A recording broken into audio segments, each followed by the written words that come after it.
number 9, it's going back to the official integral symbol.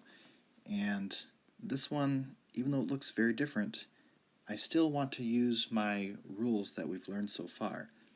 I actually just need to rewrite the problem. So I'm not going to take the integral yet, so I'm going to leave that symbol. But instead of writing it as 1 over x to the 5th, I'm going to write it as x to the negative 5. And instead of writing it as 3 over x squared, it's going to be plus 3x to the negative 2. So then I can take the derivative of these, the antiderivative of these, or the integral of these.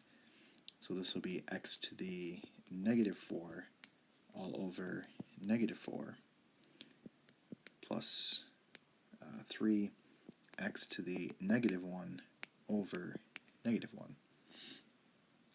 And then I'm going to rewrite this as negative 1/4 x to the negative 4 minus 3x to the negative 1. And I forgot my plus c. It's very easy to forget the plus c.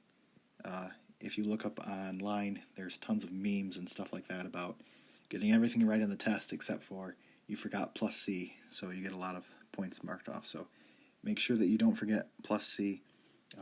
It's very easy to do, so definitely be careful with that.